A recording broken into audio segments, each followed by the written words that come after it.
thank you very much and welcome everyone to this e-learning workshop organized by the ESPON program to present to you the ESPON legacy, the legacy of different projects that deal with the priorities, the issues of concern for the stakeholders, the policymakers, the decision makers in Spain. And these go into the area of the shrinkage of the rural areas, also demographic transitions, the role of green infrastructure, natural disasters, and so on and so forth. As you know, ESPON has been really active in Spain. Many research institutes and organizations were involved in ESPON activities.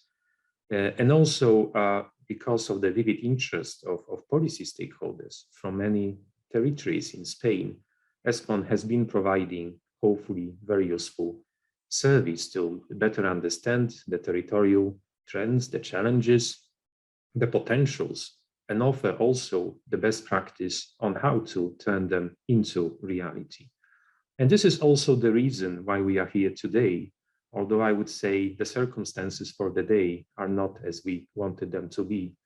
So let me share with you my full sympathy for and support to the Ukrainian people in these very dark times that have come. Nonetheless, hopefully the day will be very interesting, very insightful, very inspirational for many of us. And the formula, again, of the e-learning workshop allows for a free flow of ideas, of good practice. And because of the possibility for so many of us to attend, no matter where we are, thanks to the online format of the event, we do hope that this will be a very good event, as this is a certain label we would like to put as ESPON on everything we are doing: high quality, visibility, and added value. So thanks again to all the organizers. Thanks a lot to the TNO project team, and also to all the people that technically and logistically have been involved in delivering the specific workshop. Thank you very much. Thank you, Wiktor, for your words. And now I give the floor to Michaela Gensheimer from ESPON AGTC for an introduction to ESPON knowledge on green infrastructure in rural areas. Please, Michaela. So good morning, everyone. It's nice to see so many colleagues of you in this workshop and coming together for this opportunity. So I will just give a very quick insight, and it can only really be a teaser, giving the richness of the evidence that we gathered in the two projects that I will quickly address here. So that is the ESCAPE project that looked at European rural shrinking regions and governance options for these regions, and then also the Greta project on green infrastructure and ecosystem services. Next slide, please. So I will actually turn it around and first look at the European rural shrinking regions. And what we've certainly seen over the last couple of decades already is that rural shrinkage has become very visible throughout Europe. And probably most of us know of regions in our own countries that have experienced shrinking phenomena with all the different consequences that go along with that. And it has also become a reason for popular discontent that is expressed then also in political elections and the changing general political spectrum also throughout Europe. But at the same time, I think what we've also seen is that there's an increasing awareness of new opportunities, development opportunities for these regions and in these regions associated with different contexts, for instance, also in the framework of the COVID pandemic, with different opportunities related to increased digitalization, teleworking, where people found it more interesting maybe to move to intermediate and rural regions.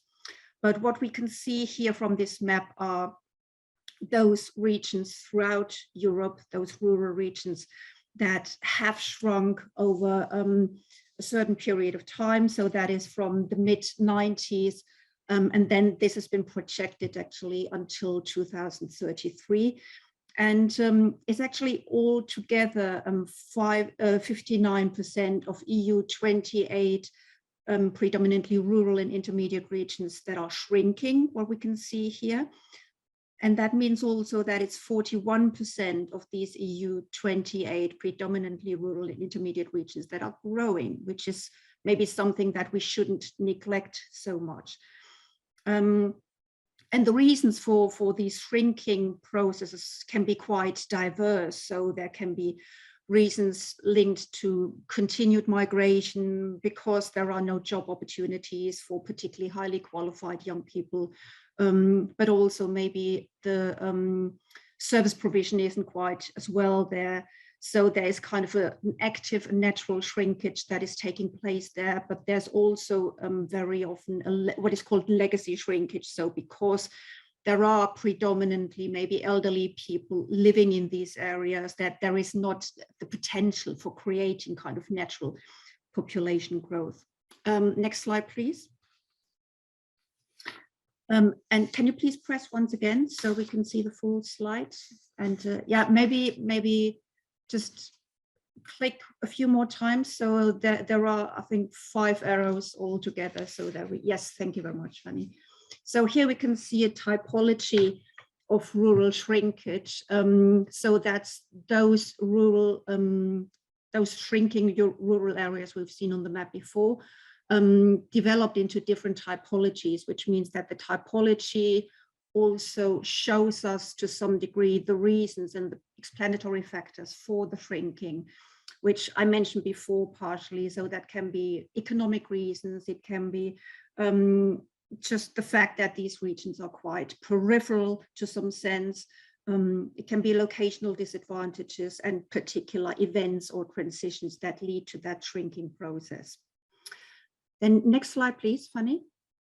Now moving on to green infrastructure. So as you can see here, and I'm afraid you will see that slide again also in Gemma's presentation later on, as I could see earlier. So I will keep it short here. So that slide, particularly that table to the right, shows you quite well the different benefits that different types of territories, and also among them rural territories, can actually reap from green infrastructure. And they are quite clearly marked by these circles on the right. And so, as we can see here, the environmental benefits that we can gain from rural regions, or that rural regions can gain from green infrastructure, to put it that way, are actually quite important and not to be neglected, and certainly something that we also will be looking further into in the months and years to come in our work, and also certainly what we will see more in policy development in the context of climate neutrality, transition, and general attempts to fight loss of biodiversity and deal with climate change impacts. And then next slide, please. And with that one, I just wanted to have a quick look at the supporting and limiting factors for green infrastructure development, because certainly we're also talking in this workshop about policy development and what policy makers can do here to support further GI development, or actually maybe really start the process of setting up and further developing green infrastructure in their territories.